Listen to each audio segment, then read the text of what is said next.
Bonjour à tous, aujourd'hui nous allons voir les limites de fonctions avec paramètres. Dans l'exercice, on nous propose de discuter suivant les valeurs de m, l'existence et la valeur de la limite. On va déjà commencer à faire une petite analyse au brouillon. On va faire tendre x vers 0. On obtient donc racine de m moins 1 divisé par 0. Il va falloir discuter des cas qu'on peut obtenir en fonction des valeurs de m. Si m est égal à 1, alors on a racine de 1 moins 1 divisé par 0. On obtient 0 sur 0, c'est une forme indéterminée. Il faudra donc lever cette indétermination. Deuxième cas, si m est supérieur à 1, alors on a quelque chose de positif qui est très grand par rapport au dénominateur qui est égal à 0. Ce qui nous donne la limite plus l'infini. Si m est inférieur à 1 cette fois, à ce moment-là, on va se retrouver avec un numérateur qui va être négatif. On aura donc quelque chose de très grand en négatif par rapport au dénominateur qui est égal à 0, ce qui va nous donner la limite moins l'infini. Maintenant, on va voir le premier cas. Donc on va l'écrire exactement comme il faudrait l'écrire sur la copie. Si m est égal à 1, alors la limite de f de x quand x tend vers 0 va être égale à limite de racine de x carré plus 1 moins 1 sur x quand x tend vers 0. Ça nous donne racine de 0 plus 1 moins 1 sur 0, ce qui nous fait 1 moins 1 sur 0, donc 0 sur 0. On obtient donc une forme indéterminée de la forme 0 sur 0. Pour lever l'indétermination, on va utiliser l'expression conjuguée. Alors pourquoi l'expression conjuguée? Car on visualise qu'il y a une racine carrée plus ou moins quelque chose au numérateur.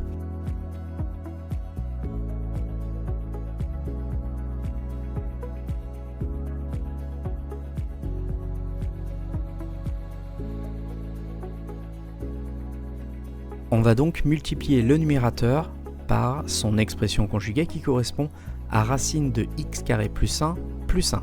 On va multiplier en haut et en bas par cette expression.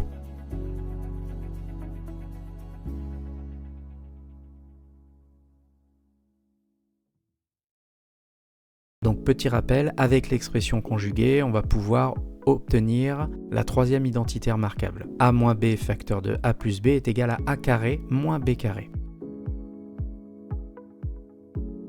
On obtient donc au numérateur x carré plus 1, il y avait une racine qui a sauté grâce au carré, moins 1 au carré, divisé par x facteur de racine carrée de x carré plus 1, plus 1.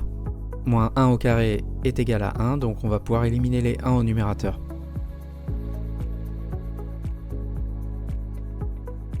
Alors maintenant, on va pouvoir éliminer un x en haut et en bas, et on obtient x sur racine de x carré plus 1 plus 1.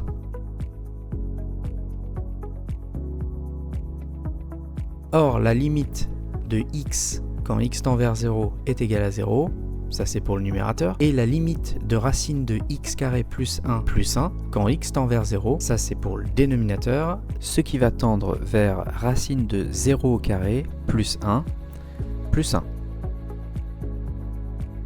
Ce qui nous donne racine de 1 plus 1. Racine de 1 est égale à 1. On obtient donc 1 plus 1 est égal à 2.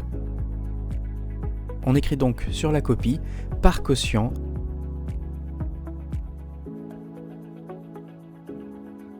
limite de f de x quand x tend vers 0 est égale à 0 sur 2. 0 sur 2, 0 est très petit par rapport à 2, donc la limite est égale à 0. On va étudier maintenant le deuxième cas, si m est supérieur à 1. Alors au numérateur, on obtient racine de m moins 1, donc si m est supérieur à 1, eh bien le numérateur va être supérieur à 0. Ensuite, on a le dénominateur à voir. Dans l'énoncé, il nous proposait de distinguer les limites à gauche et à droite, donc à 0- et à 0+. On va donc étudier la limite pour chacun de ces deux cas. Premier cas, quand x tend vers 0-, et le deuxième cas, quand x tend vers 0+.